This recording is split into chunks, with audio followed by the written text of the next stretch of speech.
Hello everyone, I am Kanhaiya Jha and this is Vrinda Academy Official. During the last video, I discussed the preamble of Indian Constitution in detail. आपने देखा कि preamble के बारे में हर एक dimensions को मैंने अपने एक वीडियो में डिस्कस किया है. You can scroll that video in playlist. आज उसी टॉपिक से हम लोग कुछ क्वेश्चंस MCQ को सॉल्व करेंगे and that MCQ will enhance your understanding about the examination. कैसे एग्जाम में क्वेश्चन बनते हैं और कैसे हमें सॉल्व करना है. तो practising MCQ you know very well is the integral part of the preparation. और जितना एमसीक्यू सॉल्व करेंगे हमारी एक्यूरेसी उतनी ज्यादा बढ़ती जाएगी. तो let us start discussion with the MCQ. अब पहला एमसीक्यू यहाँ पे है, दोनों बाइलिंगुअल हैं so that you will be able to understand the exact Hindi meaning of that.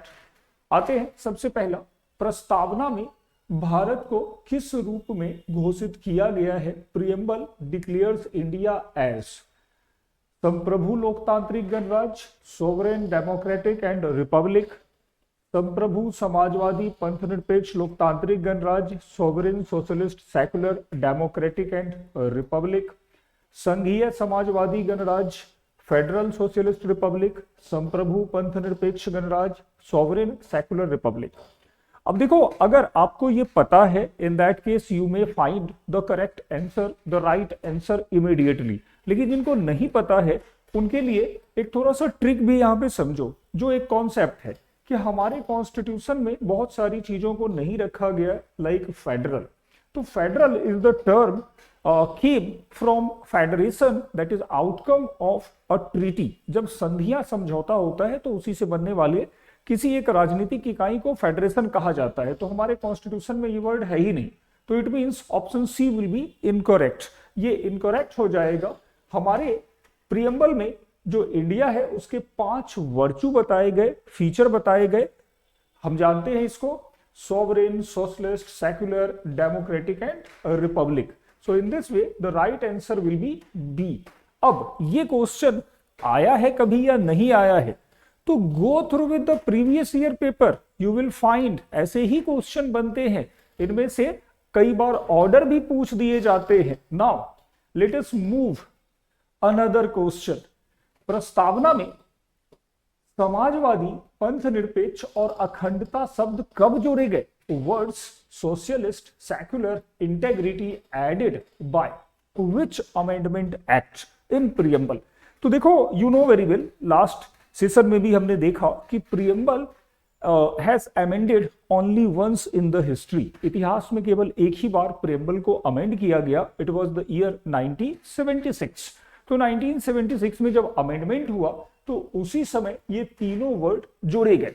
And the amendment was 42nd amendment, 42वां संविधान संशोधन. And you know very well, at that point of time the then Indira Gandhi government constituted a high-level committee under the chairmanship of Sardar Swarn Singh. और सरदार स्वर्ण Singh committee side by side recommended to alter, to change the text of more than 150 articles of constitution. That is why 42nd Amendment Act is also called as mini constitution. तो इसी को mini constitution भी कहते हैं. चलते हैं next question की तरफ. अब अगला क्वेश्चन है, प्रस्तावना के प्रारंभिक शब्द हम भारत के लोग, लोक प्रभुत्व को दर्शाते हैं जो प्रेरित है. We the people of India inspired from कहां से आया है?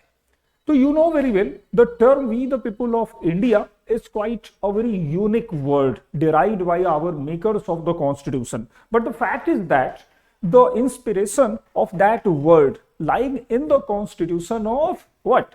Constitution of United States. United States के constitution को हमने compare भी किया था और उस वीडियो में मैंने बताया था कि भैया यूनाइटेड स्टेट का कॉन्स्टिट्यूशन अनाउंस करता है we the people of United State of the America. मतलब आप यूनाइटेड हो, आप जुड़कर बने हो. लेकिन हम जुड़कर नहीं बने हैं, हम इंटैक्ट हैं, हमारा पूरा देश एक है. That is the meaning of we the people of India and which is different from the original text found in the American constitution. Now अगले क्वेश्चन को लेते हैं, दैट इज भारतीय संविधान की प्रस्तावना की भाषा किससे प्रेरित है? आखिर कहां से हमने अपने लैंग्वेज को बोरो किया है? तो देखो, हमारा जो पूरा प्रियम्बल है, it is written in a single line, एक ही लाइन में पूरा प्रियम्बल लिखा गया है। और ये पूरा जो लैंग्वेज लिया गया, it is inspired of the Australian constitution. जो 1900 का ऑस्ट्रेलियन कॉन्स्टिट्यूशन था, उसी से ये इंस्पायर हुआ और इसी के बेस पर हमने अपने प्रियम्बल के वर्ड्स को वहां पर एक एक करके रखा है और वो उसको बनाता है बहुत इंटरेस्टिंग। ठीक है, अब आते हैं दुनिया का पहला संविधान जिसमें प्रस्तावना थी, फर्स्ट कॉन्स्टिट्यूशन विथ प्रियम्बल। आखिर कौन सा कॉन्स्टिट्यूशन था? To recall, it was the constitution of United States of America, as it was the first written constitution in the world। दुनिया का पहला written constitution यूएसए का था और इसीलिए यहां पर प्रियम्बल को ऐड करने का स्कोप बना। भले ही ये माना जाता है कि ब्रिटेन का कॉन्स्टिट्यूशन सबसे पुराना था, but you know very well British constitution is the best example of unwritten constitution. अब अनरिटन कॉन्स्टिट्यूशन का मतलब ये नहीं है कि उसके पास कुछ भी लिखा हुआ नहीं है। The fact, the meaning of unwritten constitution is that the content of constitution is scattered, अलग अलग डॉक्यूमेंट्स में है, कहीं पर उनका कोडिफिकेशन नहीं हुआ है। That is why. तो यहां अमेरिका का जब कॉन्स्टिट्यूशन लेके आया तो उस समय वहां के जो मेकर्स थे उन्होंने कहा, why not we shall add an introduction for our reader in form of preamble. तो यही बात वहां पर आई और ये पहला देश बना। आते हैं आगे, उद्देश्य प्रस्ताव, ऑब्जेक्टिव रिजोल्यूशन किसने पेश किया? Objective resolution moved by who? तो यू नो वेरी वेल 13 दिसंबर को जब हमारी संविधान सभा 1946 में दोबारा बैठती है, उस समय पंडित जवाहरलाल नेहरू ने हमारे मेंबर ऑफ कॉन्स्टिट्यूएंट असेंबली के सामने एक डिटेल ड्राफ्ट रखा, एक रोड मैप रखा, एक ब्लूप्रिंट रखा, जिस पर अब ये कॉन्स्टिट्यूएंट असेंबली के मेंबर को आगे कॉन्स्टिट्यूशन बनाना था। तो this was Jawaharlal Nehru who presented the objective resolution before the constituent assembly on 13th December 1946। कई बार ये क्वेश्चन आ चुका है, so that mark this very very important। Now let us move ahead on other question। आते हैं, supreme court ने कब कहा कि भाई प्रस्तावना संविधान का भाग नहीं है? Supreme court held preamble not part of the constitution. किस केस में कहा? तो हमने देखा प्रियम्बल का पूरा एक डेवलपमेंट, तो वहां मिलता है हमें बहुत सारा केस, मेनली 3 केस हैं। सबसे पहला केस आया था, इट वाज बेरूबारी केस। तो Berubari case was the presidential reference case under article 143। Article 143 you know very well allow president to ask question about the constitutional matter to the Supreme Court, CJI से हमारे राष्ट्रपति कभी भी सलाह ले सकते हैं आर्टिकल 143 पर।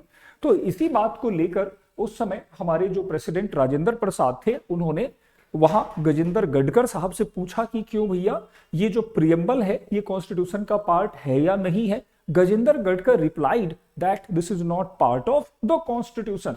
तो यहां ये जो केस है नॉट पार्ट ऑफ कॉन्स्टिट्यूशन, तो वो जो केस है वो है Berubari union, Berubari 1960। Option B will be the correct answer, mark this. और यहां हालांकि गजेंद्र गडकर कहते हैं कि this is the key of the mind of the constitution makers, जो बनाने वाले संविधान के हैं उनके दिमाग की कुंजी है, उनके विजन को ये रिफ्लेक्ट करता है। तो that is not an ordinary document, this is worthful, ये बहुत वाइटल है। लेकिन इसका सेंस क्या है?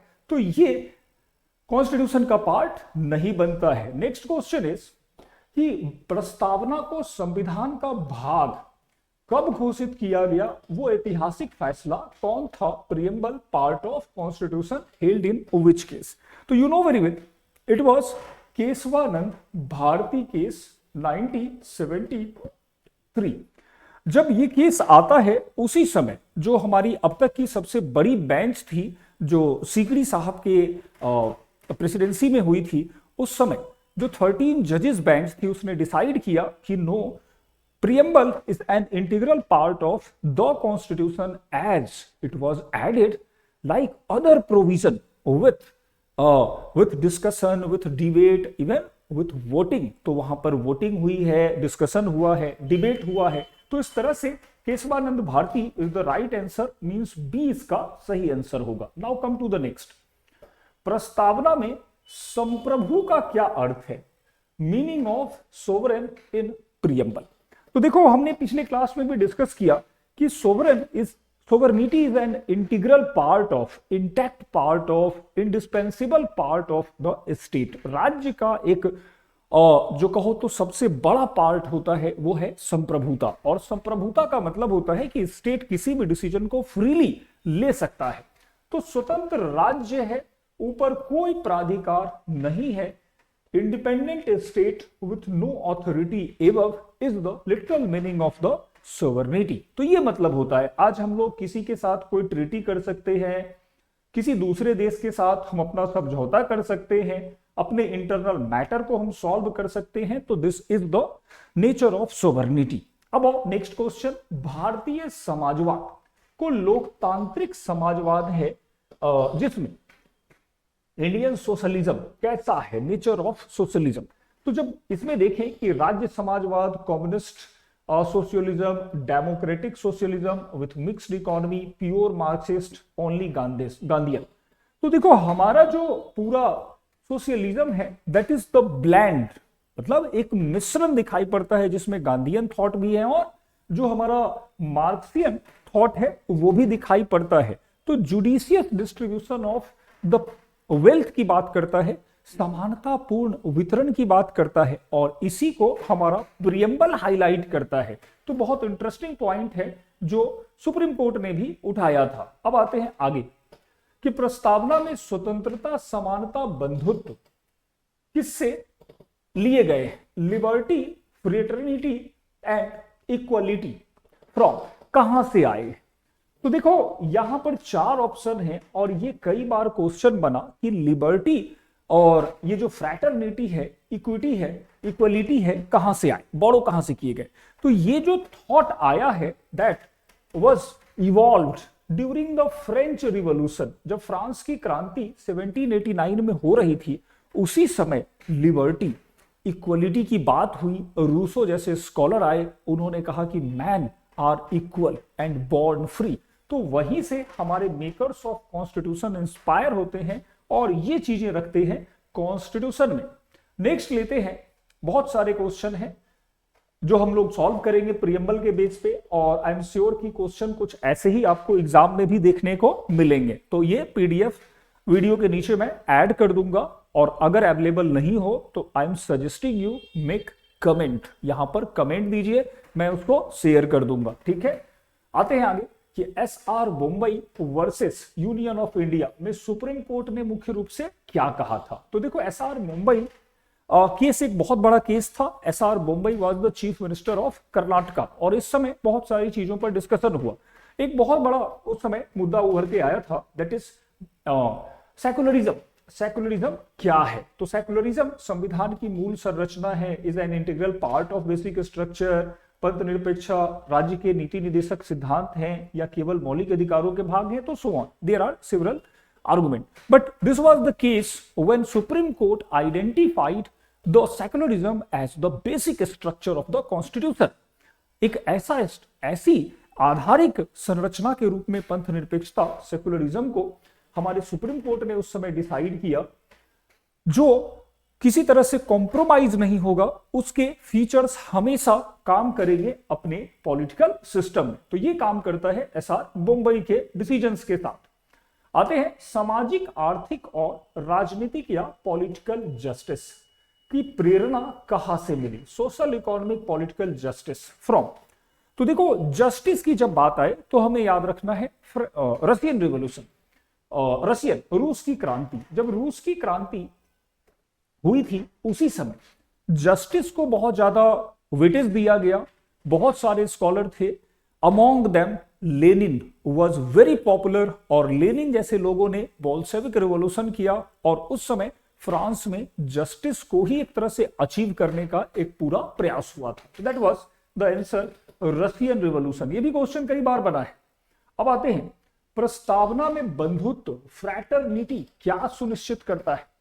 तो हमने देखा कि जब बात हुई ऑब्जेक्टिव ऑफ द स्टेट की, तो उसमें बहुत सारे टर्म आए like justice, equality, liberty and the fraternity. तो हम देखते हैं कि फ्रैटरनिटी एक तरह का मीन्स है जिसका ऑब्जेक्टिव क्या है, तो वो है डिग्निटी ऑफ इंडिविजुअल और unity and integrity of nation को एस्टैब्लिश करना, और यही इसका आंसर होगा बी। चलते हैं आगे, नेक्स्ट पार्ट, प्रस्तावना कब अंगीकृत हुई थी। Preamble adopted on the date. तो प्रियम्बल का डेट तो खुद प्रियम्बल में ही लिखा हुआ है, लेकिन जो डेट है प्रस्तावना एडॉप्टेड कब हुई थी, तो प्रियम्बल का देखो जो डेट है, एक्चुअली प्रियम्बल का डेट एग्जैक्टली कहीं पे मेंशन नहीं है। हाँ, objective resolution was adopted on 22 of January 1947। तो ऑब्जेक्टिव रिजोल्यूशन को एक्सेप्ट किया गया। कुछ बुक्स में आपको यह मिलेगा कि preamble was added at last when the process of the making of constitution almost concluded. तो जब पूरा कॉन्स्टिट्यूशन बनता है उसके बाद प्रियम्बल आया। प्रियम्बल का कोई खास डेट नहीं है, but that is the date of objective resolution and it was accepted on 22 of January 1947। अब आते हैं नेक्स्ट लेते हैं हम लोग, दैट इज संविधान का अधिकांश भाग 26 जनवरी 1950 को क्यों लागू हुआ। तो ये भी बहुत मेमोरेबल पॉइंट था। We have discussed this already कि भाई जो हमारा सबसे पहला अनाउंसमेंट फॉर इंडिपेंडेंस था वो 1930 में ही होता है। It was the Lahore session of the Congress, जब जवाहरलाल नेहरू ने पूर्ण स्वराज दिवस बनाने का फैसला किया था लाहौर अधिवेशन में। तो इसी को मेमोरेबल बनाने के लिए हम सेलिब्रेट करते हैं गणराज्य गणतंत्र दिवस ऑन 26 ऑफ जनवरी 1950 को बनाया हमने, और हर साल 26 जनवरी को ये मनाते हैं। अब इनमें से गणराज्य की विशेषता नहीं है। Republic in preamble does not include, क्या नहीं करता है। तो देखो संप्रभुता, जो भी गणराज्य का हेड होगा दैट मस्ट बी संप्रभु, सॉवरेन। समाजवादी भी है, सेकुलर भी है, बट फेडरल का कोई कॉन्सेप्ट हमारे, फेडरल इंग्लिश में ध्यान रखना है क्योंकि आवर कॉन्स्टिट्यूशन, हमारे कॉन्स्टिट्यूशन में कहीं भी संघीय फेडरल का वर्ड यूज नहीं किया गया है। इसमें प्रस्तावना में गणराज्य की विशेषता को अगर देखें, मतलब स्टेट की विशेषता को देखें, यहाँ पे रिपब्लिक मींस स्टेट की विशेषता, ये सेंस आएगा। तो यहां पर हमारे राज्य की जो विशेषता है वो संप्रभु भी है, समाजवादी भी है, पंथ निरपेक्ष भी है, बट फेडरल वर्ड यूज नहीं हुआ है प्रियम्बल में और ना ही कॉन्स्टिट्यूशन के किसी पार्ट में। हाँ, हिंदी में पढ़ते हैं तो संघीय शब्द दिखाई पड़ता है क्योंकि हमारे पास यूनियन का कोई वर्ड है नहीं हिंदी में। तो ये प्रस्तावना के गणराज्य मतलब राज्य की प्रकृति के बारे में एक क्वेश्चन था। आते हैं प्रस्तावना में प्रस्तावना को संविधान का पहचान पत्र, आइडेंटिटी कार्ड किसने कहा। Preamble is the identity card of constitution, announce by whom. तो याद करो आइडेंटिटी कार्ड कौन कह रहे हैं, तो आइडेंटिटी कार्ड मतलब पहचान पत्र पालकी वाला कह रहे हैं। NA पालकी वाला ने ही इस स्टेटमेंट को कोट किया था, पी से पहचान पत्र, पी से पालकी वाला। अब आते हैं संविधान की आत्मा, प्रस्तावना को संविधान की आत्मा किसने कहा, सोल ऑफ कॉन्स्टिट्यूशन किसने कहा। तो दो लोग हम लोगों ने पढ़ा था, एक हमारे M हिदायतुल्लाह थे जिन्होंने इसको संविधान की आत्मा कहा था, और एक और थे जिन्होंने इसको ठाकुरदास भार्गव थे जिन्होंने इसको संविधान की आत्मा कहा है। तो मार्क दिस पॉइंट, यहां पे BR अंबेडकर अगर होता तो वो सही नहीं होगा। चलते हैं आगे, नेक्स्ट प्रस्तावना को हमारे गणराज्य की जन्म कुंडली या हॉरोस्कोप कौन कहते हैं, तो हॉरोस्कोप कहने वाले थे KM मुंशी साहब ही इसको कहते हैं कि ये हॉरोस्कोप है। तो पूरा डिटेल PDF में जो पिछली क्लास थी उसमें मैंने करवा दिया था। अब जो बाकी है, भारतीय पंथ निरपेक्षता का स्वरूप क्या है, सेकुलरिज्म का हमारा नेचर क्या है, क्या ये पॉजिटिव सेक्युलरिज्म है या निगेटिव है? तो हमारा जो सेक्युलरिज्म है वो पॉजिटिव है, सभी रिलीजन्स को ये इक्वल रिस्पेक्ट देता है और यही हमारे सेक्युलरिज्म को खास बनाता है। आते हैं नेक्स्ट क्वेश्चन पे कि प्रस्तावना में संशोधन संभव है लेकिन शर्त क्या है? प्रियम्बल अमेंडेड सब्जेक्टेड टू, शर्त क्या है?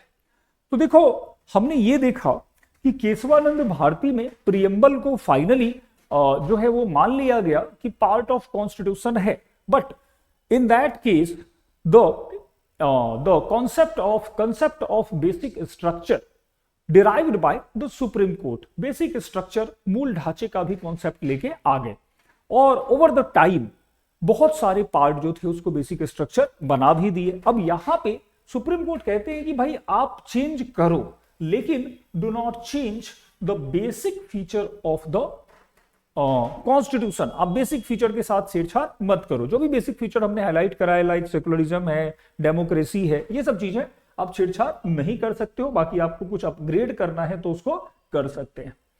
नाउ राष्ट्र की एकता और अखंडता किस संशोधन से जोड़ा गया? Unity and integrity of nation added by which constitution, which amendment? तो याद करना है फिर से वही 42वां संविधान संशोधन, इसी से जोड़ा गया।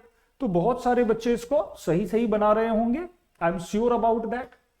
सकारात्मक पंथ निरपेक्षता वाला फैसला कौन सा था? पॉजिटिव सेकुलरिज्म किस केस में लेके आते हैं? तो ये केस था Aruna Roy versus union of India, जिसमें पॉजिटिव सेकुलरिज्म का पूरा कॉन्सेप्ट लेके आई थी हमारी जुडिशियरी। और लास्ट क्वेश्चन है कि प्रस्तावना non justiciable, preamble non justiciable means, आखिर इसका मतलब क्या होता है? तो नॉन जस्टिसिएबल की enforceable in court, non enforceable और न्यायालय में परिवर्तनीय है, तो इसका मतलब नहीं, ये गलत है। नॉन इन्फोर्सेबल मतलब न्यायालय में इसको ले जाके हम लोग केस फाइल नहीं कर सकते हैं। विधायिका पर प्रतिबंध, ये भी नहीं है। संशोधन योग्य नहीं है, ये भी नहीं है।